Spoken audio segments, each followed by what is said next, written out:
Andrew, your mic, is it working? You got to unmute bottom left corner. Can you hear me? We can, yeah. Yeah, How are you? Yeah, I'm good, friend. I'm in the middle of a poker game, but since this is the battle for humanity against the Satanists and the Matrix, with its constant deception of the populace, I thought I would jump in and say hello to everybody. Your thoughts, Hello. Andrew? We had your brother on earlier, Tristan come on earlier. Your thoughts on Alex Jones being back on X? I'd rather hear his thoughts on Elon Musk being the biggest maverick of the last 500 years. I'm not kissing ass here, Elon. You, I mean, you've got big ones, man, on every front. You are literally overturning the entire power structure. I was just going to say this and let Andrew get in, but I just want to say this while you're here. I mean, you are literally changing the entire paradigm, and you've definitely got the system scared, and so everybody needs to support X. Everybody needs to support the sponsors on X. I personally am doing all my Christmas shopping this year with all the great gadgets and stuff that are on X. But I'm going to shut up now. But I would imagine instead of talking about Alex Jones, I'd like to hear Andrew Tate talk about or ask questions to Elon Musk. Yeah, well, Alex is certainly a friend of mine. I've known him for a long time, and I'm extremely happy he's back. I've celebrated that publicly, but Alex nailed it. Elon is taking the biggest risk here. It takes unlimited energy to propagate lies. You have to continually repeat them, and you have to continue to try and falsify information and hide the truth to keep lies afloat. And this simple purchase, you call it simple, the purchase of a simple website has literally cracked the matrix in real time, and it becomes extremely difficult now to run the psyops they were previously running and enslave the populace, which is their primary goal. So Elon is a hero, absolutely. And the risks you are taking, Elon, I don't think many people at home actually understand the gravity of the risks you are taking, because your ability to speak freely is heavily leveraged against your insignificance. You're only allowed to speak if nobody listens to you. And if you get big and people start listening, they're going to come at you hard. And I think I'm not completely versed, but from what I understand, Elon's already suffering the lawfare tactics, which they're going to do. They're going to keep pulling out the hat to try and slow him down or stop his. Andrew, let me interrupt before I forget. I don't give him any attention. The same law firm that came after me with these PR firms. You've just dropped out, I think, Alex. He's just Not dropped sure if out. anyone else can. Yeah, No, I no, think he got a call. No, he got a call. Yeah, go ahead, Alex. there is a three-letter agency running this. Not all of them, but let's just say it starts with a C and it ends with an A. Sorry, go ahead, Andrew. Yeah, absolutely. And there's liberal NGOs which will sponsor agents of the Matrix. They'll sponsor females to end up in a house party and then lie to try and then put you in a Romanian jail cell and get you sitting with the cockroaches in a dungeon. And it's a very scary world where you get to a point where you're only trying to tell the truth, and they're going to punish you for that using endless lawfare. And this battle has only just begun. But the Matrix has truly cracked now, and it's going to be extremely hard to lie to us like they did before with X, the way it currently is. And I think it came at exactly the right time. I almost, without trying to sound pessimistic, there was a point where I kind of felt like I was losing hope. You couldn't tell the truth about anything. Everything was a lie. Everything from head to toe was a lie. And they're trying to lock us all back in our houses again. And we can finally talk about it. It's truly heroic. And Elon's taking massive risk, and the respect I have for him for doing that is enormous. Absolutely. I mean, this is what happened. I'm going to shut up because I want to hear from Elon, but this is so historic. Elon Musk's courage, and it's true, I'm saying, has broken the back of the globalists. They'll never be able to turn this around again unless they have a nuclear war. Elon Musk has broken their back. Yeah. Well, I guess some people are afraid to die, but I am not. That's and you know what? It's kind of crazy because I was talking to someone the other day and I was explaining, they were asking about my seizure, how they took all my houses, all my money, all my cars, blah, blah. And I said, you never truly own anything on this earth anyway. You can have a piece of paper that says you own it, but if you piss off the government structures, they just get a judge to stamp a different piece of paper and you no longer own it. The only thing you own is your soul and your integrity. And this is the one thing they cannot take away from you, no matter what they do to you. And that is the best feeling on earth. It doesn't matter if you can sell your soul to the devil and repeat what they want you to say, but then you truly own nothing. And Yeah, I think I agree. that as history books look back on this pivotal moment when X was finally freed and the information of the world could finally be spoken freely, I really do believe we're on the right side of history. And if you were to ask me if there's anything worth dying for, it would be for the freedom of humanity and to be on the right side of history. So I agree with you absolutely, Elon. Yeah, absolutely. I'm just generally in favor of civilization and the furtherance of civilization. And I think we should always be concerned that we can regress as a civilization. And if you study history, you just see the arc of one civilization after another as the civilizations rise and fall through history. Um, we've been in a period of civilization rising very rapidly, but we should be concerned that it it, it may we may be cresting, we may subside, and there there are many times where I get late stage civilization vibes, um, and I'm just worried that maybe we're cresting as a civilization and perhaps headed for a fall. Well, So yeah, Well, I agree with you because I truly believe, and a lot of people have ever said this before me, this is not an original idea, but I think as AI and machines and tech increases, a lot of people are going to be deemed useless by the overlords. And then you have to sit and decide what are they going to do with all these people who have hopes and dreams and they want healthcare and they want a garden and they want a house to live in and they don't want to be treated like cattle. They're going to become extremely inconvenient. So I don't think many people at home understand that this war cannot be avoided. I've had a lot of people who understand why they threw me in jail in Romania and understood I've done nothing wrong. And they said to me, "Why do you take up this fight? Why you don't just delete your Twitter and disappear and drive a Ferrari all day?" And I explained that this war cannot be avoided. You're either on the front line and you're fighting for something, or you're sitting waiting to die. You're waiting for the Mongol horde to come over the horizon and chop your head off. No, I There's no totally way out agree. of it. And just to throw this in there, if you read, and Elon, I knew you were doing great work. When I saw you 6 months ago at the World Government Summit, where they're all just saying we're going to make everybody eat bugs and we'll make the decisions to put microchips in them, and you said, we don't want a centralized system. We want a diverse system. We want firewalls. And I don't agree with this Tower of Babel you're building. They know that we go through cycles and they want to artificially create a great reset collapse, in their own words, to make everybody else poor, consolidate power, and they'll have a smaller type 2 civilization for themselves. And I think you're trying to build a type 2 civilization, or even a type 1 civilization, I should say, for all of us. And right, you said we need to have a debate about going interstellar. We've got to expand or yeah, we collapse. And Elon Musk is saying, correct me if I'm wrong, you don't stay in stasis. You either expand or correct. you collapse. They're Yes, artificially exactly. creating. You, Sorry, you go ahead. either grow, or you collapse. You don't. The steady state is basically an impossibility. So you have to pick it. You have to make a choice. Do you want to grow civilization, or do you want to decline and collapse?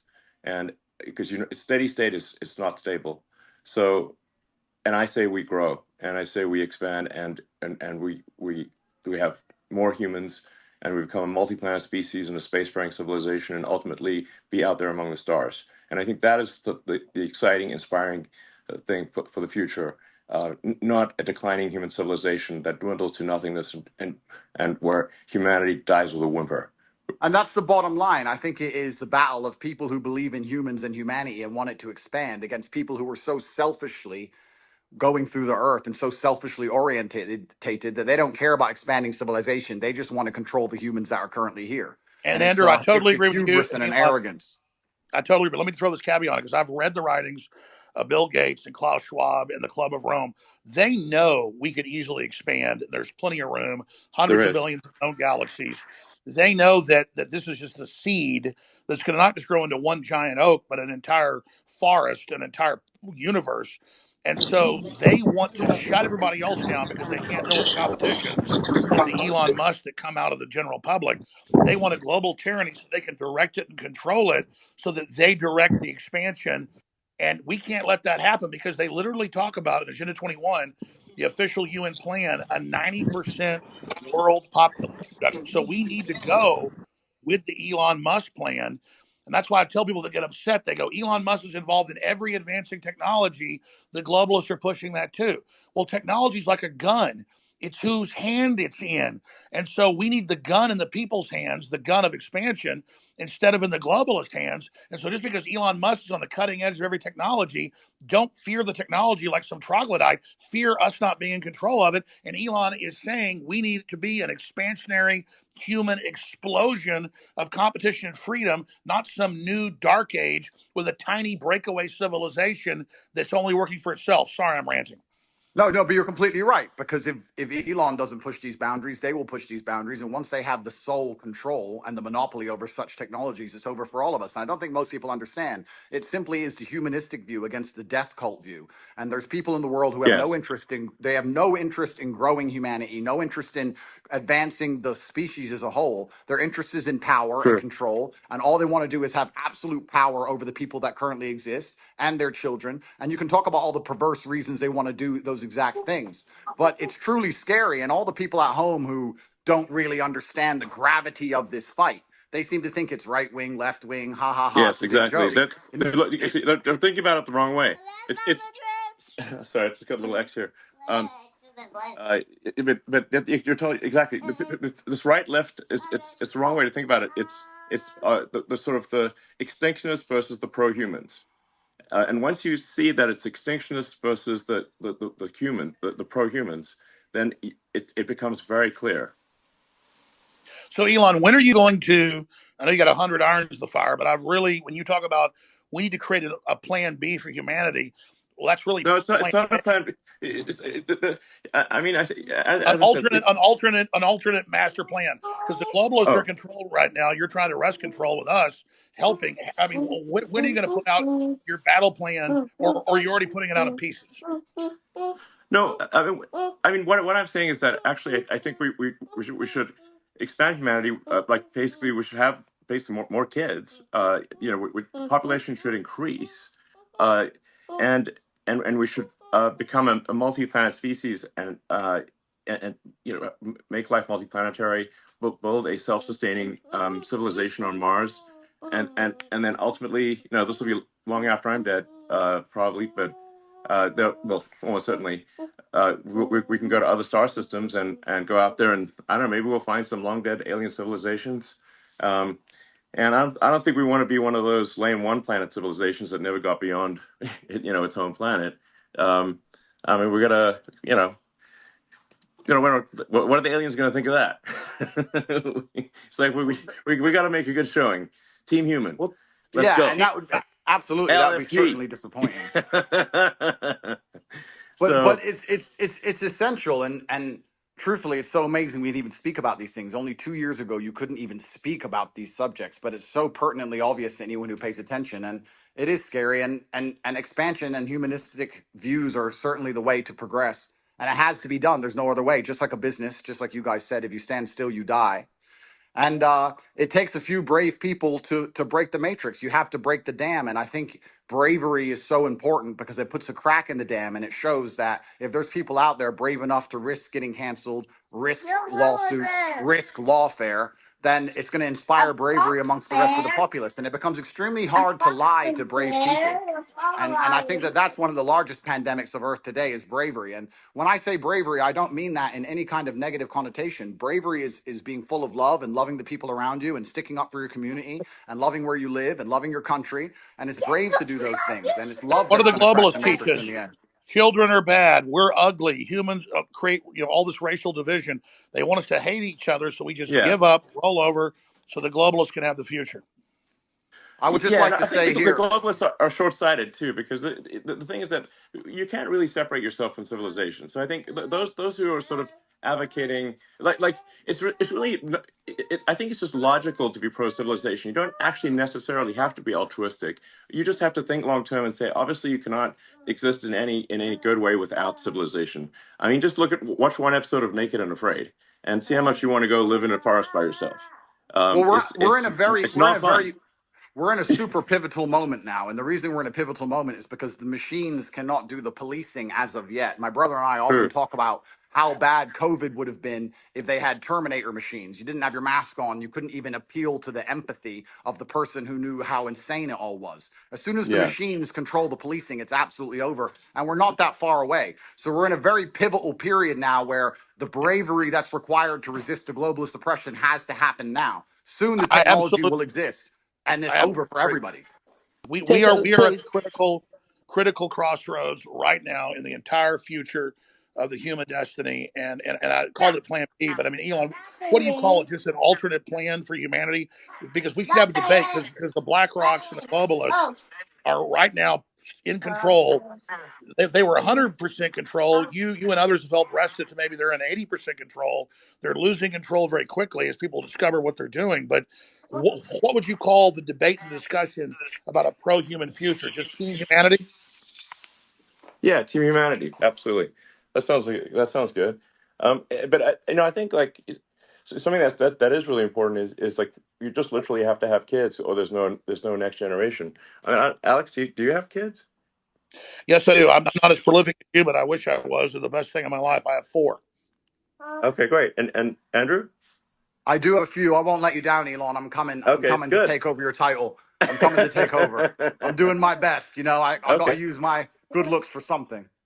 Well, I So think we need so to. I I, think I I hear. think we ought to encourage people to have kids And and this just is the bottom line argument. This is what is so important. We just talked about how the globalists are ultimately selfish and only care Well, about look at their own power and most of the control. globalists don't have children, and Yeah, Of yeah, course, but because they're here, selfish.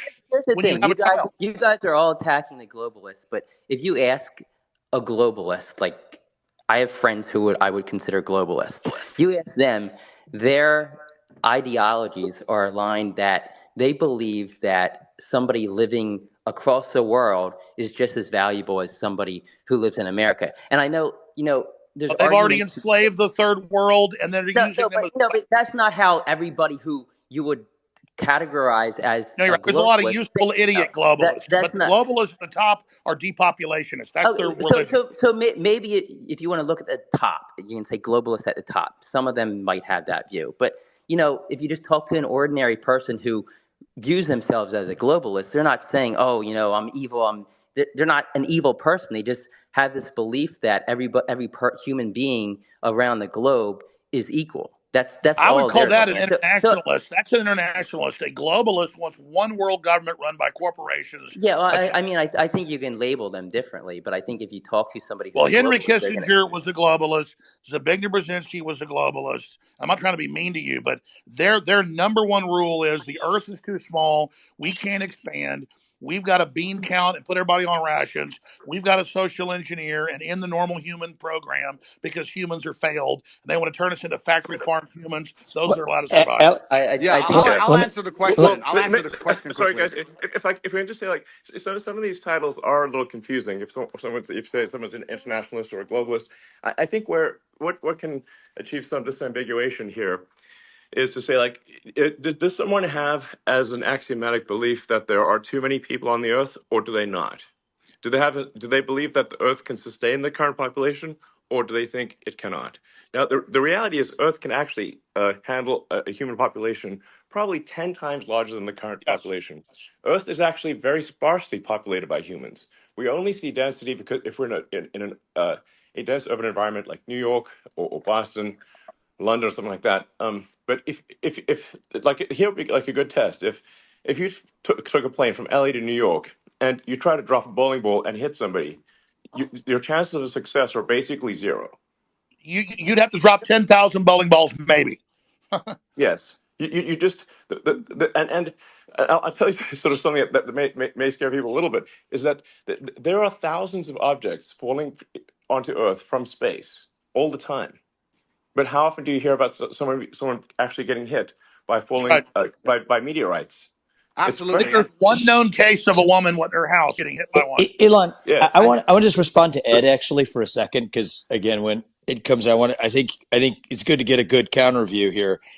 I think that there's two different things going on, Ed. And I know what you're trying to say, but there's a separate point about your obligations, right? So you can, and I believe everything has been said about the importance of expansionism for humanity being pro civilization and expansion pro human race to win. That's like a separate axis though from saying where are your obligations where you are, right? So we talked about procreation and family, then we talked about the nation. Well, look, I have 2 kids. As a father, my moral obligation, I believe, is first and foremost to my family. And then, let's say, as a president, my moral obligation is to the citizens of the nation that I lead. And then you can worry about hunger in the Congo or whatever else needs to happen in the Darfur or in other places. And so I don't think that you're saying necessarily that life. Charity begins at home. Charity Exactly. begins And at that's home. not saying that life abroad is any less valuable inherently. And so when you say like the globalist view is that all it's saying is that all life is equal wherever it is on Earth, it's not like I think the view, an alternative view is countering that. There's also just a separate place in terms of where you're situated. Where's your obligation, right? Is as a father, it's to your family. As a president, it's to your country. And just because you believe that's the hierarchy of your obligations means somebody else is the leader of one of those other countries. And that's an obligation that they have too. But that's like a different Well, the discussion. neoliberals, Yep. Vivek, the neoliberals in their own PR, they're the ones doing the worst things on the earth. They just say, "Oh, we want global government because we want to give Africa's representation." Then they lock them down for 3 years and starve 30 million of them to death, and then organize them to flood us as a political underclass. This is cold-blooded Henry Kissinger State Department Memorandum 200. I mean, they've Yeah, got this Yeah, thing. yeah, it's not black and I think white there's two though, different right? So like, but conversations. what you know, is black and Wait, what but is can we what just? is I'm sorry. what is Just Go, black? go can ahead, we? Andrew. Go ahead, Andrew, and then we'll go to Dave. Andrew. Okay. What I do believe is black and white is simply, if you read a history book, you'll see the worst things that humanity have ever done have been done with good intentions. That's what's so bad about evil acts, is that people Road to think they're hell. doing the right thing. And that's the most dangerous thing about it. And this idea that they look at all human life as sacred and all the same, I actually disagree. I think the reason they will prioritize people in a third world country, for example, you'll say it's because they see us as equal. I think it's because they see us now as spoilt and annoying. They don't like that we need pensions and living space and healthcare. They simply want slaves and a robot class, and they'll do anything it takes to get it, and they'll get it from anywhere they can. And when someone comes along and says, "Well, my intentions are good," I'm not interested in that, because you can name any Holocaust or any atrocity in history. The people didn't think they were the bad guys. They often thought they were the good guys. And I guess the easy way to look at life is you want to be having as many children as possible. You want to pray other people do the same, and you want those people to enjoy freedom. And anyone who's coming along restricting speech, restricting access to certain things, restricting movement, restricting, all they're doing is trying to restrict so they can control. And nobody in a history book ever who did that either was the good guy. I think it's very clear to see who's on the right side of history and who isn't. And I advocate freedom for everybody. If I disagreed with absolutely everything Alex said, I'd still be glad he's back on X. And these people can't even handle a different opinion. Do you think they're going to allow the people who have a different opinion to them to share water or share food or share anything else once they have And the absolute reason they don't control? want another opinion is they want to misrepresent what Elon Musk or Andrew Tate or Vivek Ramaswamy or any of. I'm telling you, they want us silenced so they can lie about what we said. Yeah. and I have a I quick, agree with you. Like I I have a Hold, think hold quick, on. We'll I, go, Jackson. I'm going to go to you right after yeah, Dave. yeah. But So go ahead, I mean, I'm Elon. just saying, I agree that with you there. I think that a lot of the media and a lot of these platforms do want to silence voices because they want their voice to be heard louder. So yeah, I definitely hear you there. I definitely don't. I definitely, as when it comes to globalists, I think, it's not black and white. You're not either a globalist or you're not. I think people fall in between, and there's different reasons for why people might feel one way about one, you could say globalist idea and another. So I mean, I don't like painting people like, with a black and white pen, because I feel that everybody falls somewhere in the middle. Can I All I just know say? is this: that there are people that want a corporate world government whose aim is depopulation and not giving the general public access to technology by lying about resources and literally saying carbon dioxide that plants breathe is evil, and then telling us the world's going to end in 2030 and the ice caps are all going to melt, and none of that's true. So our children basically give up on the future and decide not to have children. That's all I'm saying. And Elon Musk is promoting an optimistic, pro-human future that the science and evidence shows is real and that we need. Gentlemen, I have to Go. go. Yeah. I just want to Go. be sort of yeah, exactly. I want to be clear about See my you, Jay. position. I'm super pro-human, and I mean all humans. Humans in America, humans in Somebody's got their Africa, thing open Asia, peeing. and Somebody's everywhere got else. their phone open in the bathroom. Yeah, Phone's ringing. that's Vivek. Vivek, that's your phone, Vivek. I'm not able to mute you, Vivek. All right, um, perfect. Go ahead, Elon. um, sorry about that. so, well, I hope you feel better I now. feel great. Thank you. Sorry about that, guys. um, so yeah, I'm super pro-human, like for Team Humanity here, and I just think we want to make sure that people have a positive view of the future, and like I think I encounter a lot of people who have actually very pessimistic conclusions about the future, and if you try to unpack that and say where does that pessimism come from, um, and I think like these are like good people, like they have good intentions. I think they think about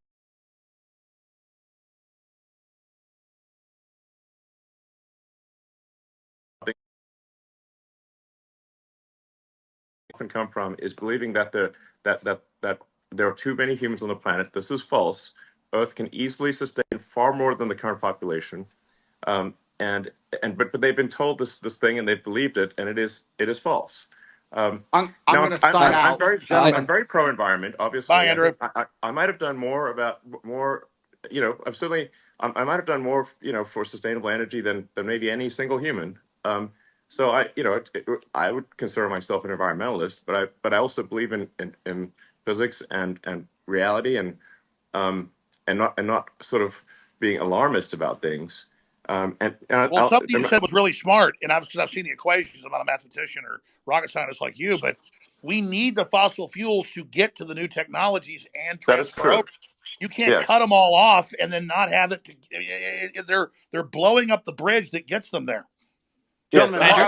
what I would like I to say, go my, ahead. Yes. my final point, I would like to say, I often get asked by people who follow me, they say, who do you think who controls the world? Who do you think the Matrix is? And I use the Matrix as a very simple way to explain that they purport a false version of reality that everyone buys into to keep your mind occupied so they can extract your body heat from you for the soulless machines, which are essentially the globalists we're talking about. And I try and say that I still believe that we run the world. There's a lot more of us than them. We still control the world. It's just down to what we will accept and what will allow them to do to us. And that's why bravery is so essential and so important. And I know I can come across as brash with my No, message, but no, you're not. You need to when I'm stop telling giving up 16 our year olds, power.